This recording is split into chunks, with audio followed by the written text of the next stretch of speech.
네, 갈라디아서 1장 11절로 24절 말씀이 되겠습니다. 형제들아, 내가 너희에게 알게 하노니 내가 전한 복음은 사람의 뜻을 따라 된 것이 아니니라. 이는 내가 사람에게서 받은 것도 아니요 배운 것도 아니요 오직 예수 그리스도의 계시로 말미암은 것이라.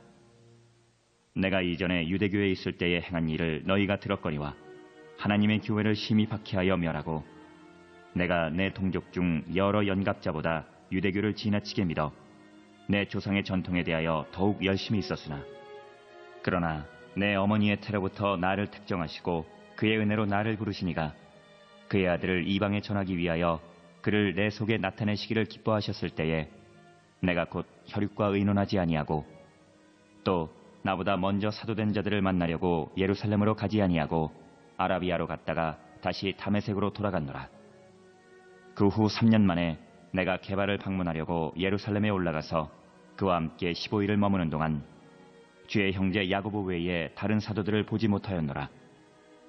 보라, 내가 너희에게 쓰는 것은 하나님 앞에서 거짓말이 아니로다. 그 후에 내가 수리아와 길리기아 지방에 이르렀으나 그리스도 안에 있는 유대의 교회들이 나를 얼굴로는 알지 못하고 다만 우리를 박해하던 자가 전에 멸하려던 그 믿음을 지금 전한다함을 듣고 나로 말미암아 하나님께 영광을 돌리니라. 아멘. 할렐루야. 오늘 3일차 새벽을 우리에게 깨우고 있습니다. 오늘 또 큰 승리의 역사가 여러분 모두에게 일어나시기를 주님의 이름으로 축원합니다. 사람은 변화를 갈망하는 존재입니다. 아마도 변화를 원하지 아니한 사람은 아무도 없을 거예요. 우리는 눈을 뜨면 아침마다 거울을 보면서 얼굴에 화장품을 바르고 머리를 손질합니다. 이처럼 인간은 더 건강한 몸, 더 해박한 지식, 더 나은 환경, 더 나은 지위, 더 나은 존경을 얻고자 하는 갈망들이 있습니다. 그 갈망을 채우려고 숱하게 변화를 요구합니다. 그러나 그 욕망은 끝이 없습니다. 우리가 이 땅에 사는 동안 가장 신경을 써야 할 부분은 육신의 변화가 아닙니다. 우리 영혼의 변화가 중요하다고 말합니다. 우리의 몸은 잠깐이요 우리의 영혼은 영원하기 때문이에요. 성경은 우리의 영혼이 영원하다고 말씀합니다. 그렇기 때문에 우리가 이 땅에 살면서 초점을 두어야 할 것은 바로 우리의 영혼이에요. 우리의 육신을 어떻게 변화시킬까 보다는 내 영혼을 어떻게 가꿀 것인가, 내 영혼을 어떻게 변화시킬 것인가에 우리는 관심을 두어야 할 줄로 믿습니다. 이 귀한 진리를 모르고 사는 불쌍한 사람들이 얼마나 많습니까? 그렇다면 우리는 어떻게 우리의 영혼을 변화시킬 수 있느냐의 문제입니다. 오늘 11절 상반절을 보니까 형제들아 내가 너희에게 알게 하노니, 형제들아 내가 너희에게 알게 하노니. 바울이 왜 이런 말을 하고 있습니까? 지금 뭔가 중요한 말을 하고자 하는 거죠. 11절 중반절부터 12절에 보니까 내가 전한 복음은 사람의 뜻을 따라 된 것이 아니라 이는 내가 사람들에게 받은 것도 아니요 배운 것도 아니요 오직 예수 그리스도의 계시로 말미암은 것이니라. 아멘. 지금 사도 바울은 자신이 전하는 복음을 두 가지로 설명합니다. 먼저 그는 자신이 전한 복음은 결코 사람에게서 받은 것이 아니라고 말합니다. 사람에게서 받은 것도 아니요 사람에게서 배운 것도 아니라고 하는 것을 지금 반복하고 있습니다.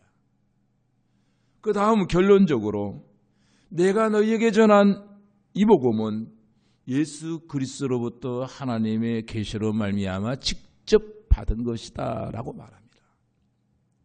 그는 세 번씩이나 반복하면서 말한 것을 보았을 때 그만큼 이 부분이 중요하다는 거예요. 이것이 이 문맥의 요점이며 갈라디아서의 아주 중요한 주제 가운데 하나입니다. 그런데 이 주제가 왜 그렇게 중요한 걸까요? 이 세상의 사상과 가르침은 모두 사람에게서 나왔지만 사도 바울이 전한 복음은 달랐어요. 사람에게서 나온 것이 아니라 하나님의 계시로 말미암은 것입니다. 이 사실을 지금 강조하고 있는 거예요. 사도 바울은 변화를 갈망하는 우리에게 첫 번째로 요구하는 것은 복음을 진정으로 받아들이라는 겁니다. 아무리 좋은 복음이 있고 그 복음에 큰 능력이 있다 할지라도 우리가 그 복음을 받아들이지 아니하면 헛된 거예요.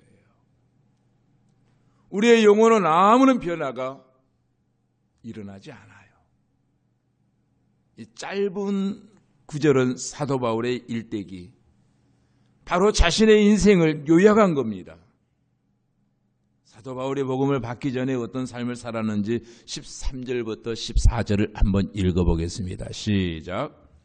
내가 이전에 유대교에 있을 때에 행한 일을 너희가 들었거니와 하나님의 교회를 심히 박해하여 멸하고 내가 내 동족 중 여러 연갑자보다 유대교를 지나치게 믿어 내 조상의 전통에 대하여 더욱 열심히 있었으나. 아멘. 여기서 사도 바울의 삶을 두 가지로 요약할 수 있습니다. 하나님의 교회를 핍박한 것과 조상의 전통을 그 누구보다도 더 열심히 지켰다는 거예요. 소위 말하면 율법주의자였죠. 또 사도 바울은 조상의 전통에 매우 열심이었다는 겁니다.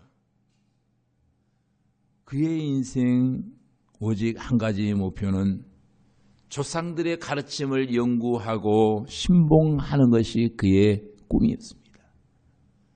그러나 복음이 저절로 나를 변화시킨 것이 아니라 내가 진정으로 그 복음을 받아들일 때 변화가 일어났다는 거예요. 사도 바울은 변화를 갈망하는 우리에게 두 번째 요구하는 것이 복음의 깊이를 묵상하라는 겁니다. 예수님과 깊은 교제의 시간이 필요하다는 거예요. 17절을 우리 한번 같이 읽습니다. 시작. 또 나보다 먼저 사도된 자들을 만나려고 예루살렘으로 가지 아니하고 아라비아로 갔다가 다시 다메섹으로 돌아갔노라. 아멘. 사도 바울은 다메섹에서 예수 그리스도를 만난 다음에 사도들을 곧바로 만난 것이 아니라 아라비아로 갔다고 지금 말을 합니다. 여러분, 아라비아가 어디입니까? 우리 가보지는 않았습니다만 분명한 것 하나는 사막이라는 겁니다. 그곳에서 바울은 3년을 지냅니다. 3년 동안 무엇을 했는지 알 길이 없습니다. 단지 그가 사막에서 지냈다고 하는 사실밖에는 모릅니다. 그는 주님과 아마도 깊은 교제의 시간을 가졌기에 그가 변화될 수 있었다라고 우리는 추측하고 성경학자들은 그렇게 생각들 하고 있습니다. 그러니까 이 말은 내가 아라비아에서 3년 동안 주님과 교제했습니다. 무슨 말을 하고자 하는 겁니까? 여기에 중요한 것은 사도 바울은 하루아침에 변화되지 않았다는 거예요. 주님과 깊은 내면의 교제가 있었고 그 교제가 비로소 주님께서 내게 바라시는 것이 무엇인지 확실히 알게 된 거예요. 우리와 나누는 교제 가운데 주님은 우리에게 그분의 뜻을 알려주십니다. 때로는 책망도 하십니다.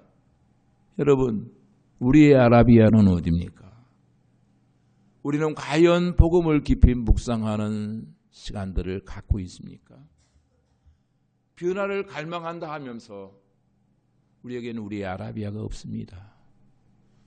복음을 충분히 묵상하는 내 영혼을 위한 배려의 시간들이 우리에게는 없다는 거예요. 사도 바울이 변화를 갈망하는 우리에게 마지막으로 요구하는 것은 바로 복음을 전하는 자가 되어야 한다는 것을 말합니다. 23절, 24절 한번 같이 읽습니다. 보라, 내가 너희에게 쓰는 것은 하나님 앞에서 거짓말이 아니로다. 그 후에 내가 수리아와 길리기아 지방에 이르렀으나. 아멘. 바울은 아라비아에서 3년간 머물다가 예루살렘을 보름 동안 방문한 후에 수리기아, 길리기아로 갔습니다. 이 길리기아는 사도 바울의 고향이에요. 그래서 바울은 10년 동안 이 길리기아에서 복음을 전합니다. 그래서 2장 1절에 보면은 14년 후에 내가 바나바와 함께 디도를 데리고 다시 예루살렘으로 갔더니라고 말을 합니다. 그리고 하나님께서 사도 바울을 부르신 이유를 이렇게 이야기합니다. 1장 15절로 16절에 보니까 그의 아들을 이방에 전하기 위하여 그를 내 속에 나타내시기를 기뻐하셨을 때에 내가 곧 혈육과 의논하지 아니하고 또 나보다 먼저 사도된 자들을 만나려고 예루살렘으로 가지 아니하고 아라비아로 갔다가 다시 예루살렘으로 돌아갔노라. 아멘. 여러분, 한 영혼의 구원을 위해서 정말 기도하는 마음으로, 간절한 마음으로 여러분 복음을 전해본 적 있으십니까? 내 일생의 말이에요. 내 영혼이 언제 성장하는가를 곰곰이 살펴보니까 가르침을 받을 때보다는 가르칠 때라고 하는 사실을 깨달았습니다. 제가 말하는 가르침은 습관적인 가르침을 말하는 것이 아닙니다. 진정한 가르침은 한 영혼을 위해서 고민하고 아기를 임신해서 10달 동안 품어서 낳은 노력 이상으로 그 영혼을 위해서 애쓰고 그 영혼이 하나님 앞에 자라나는 것을 보는 것입니다. 그럴 때 내 영혼은 자라나기 시작해요. 내 평생에 예수 믿고 그런 경험들이 한 번 정도는 있어야 되지 않겠습니까? 한 영혼을 위한 몸부림. 정말 10개월 동안 아이를 품는 그 심정으로 그 영혼을 낳고 영혼의 성장을 위해서 몸부림치고 기도하고 바라보고 기도해주는 이런 과정이 우리에게 있어야 된다는 겁니다. 사도 바울은 엄청난 변화의 삶을 살았던 사람입니다. 그토록 핍박했던 그리스도인들, 그토록 핍박했던 예수를 위해서 그는 예수 그리스도의 사도가 되었습니다. 사도 바울에게 있어 인생의 최고의 목표는 오직 성공이었습니다. 성공이었던 사람이 복음을 위해서 자기의 목숨을 버리기까지 변화되었습니다. 왜 그렇게 되었습니까? 예수를 만나고 자기 영혼을 보기 시작한 거예요. 자기 영혼의 피폐함, 초라함을 보기 시작한 거예요. 예수를 만났더니 자기 영혼이 보이는 거예요. 여러분도 그렇게 변화되고 싶지 않습니까? 뜨겁지도 차갑지도 않고 미지근한 채로 언제까지 우리 신앙생활 계속할 겁니까? 너무 미지근하지 않아요? 너무 차갑지 않아요? 우리에게 변화가 필요합니다. 언제까지? 여러분, 복음만이 우리를 변화시킬 수 있습니다. 하나님은 계시로 우리에게 이 복음을 허락하셨습니다. 정말 저와 여러분이 변화되기를 원한다면 우리에게 다메섹의 경험이 필요하고 우리에게는 정말 아라비아가 있어야 된다는 거예요. 변화의 경험도 없고 나만의 묵상의 시간도 없고 그냥 습관 따라 교회만 왔다 갔다 한다고 변화가 일어날까요? 아니에요. 우리도 변화되어 사도 바울같이 간증할 수 있는 참다운 신앙인들이 되어지기를 원합니다. 24절에 한번 같이 읽겠습니다. 24절입니다. 시작. 나로 말미암아 하나님께 영광을 돌리니라. 아멘. 기도하시겠습니다. 오늘 여기에 모인 사랑하는 교우들, 존재 자체가 하나님께 영광 되어지기를 원합니다. 자비하신 아버지 하나님, 오늘 말씀 잘 간직하게 하시고 예수 만난 체험, 그 체험이 나로 하여금 그 예수 그리스도를 묵상하게 하고 그 묵상되어진 그 예수 그리스도를 내 입으로 내 삶으로 증거하지 아니하고서는 견딜 수 없는 뜨거운 복음의 열정이 화라산처럼 내 심령 깊숙한 곳에서부터 우러나오게 하여 주시옵소서. 예수님 이름으로 기도하옵나이다.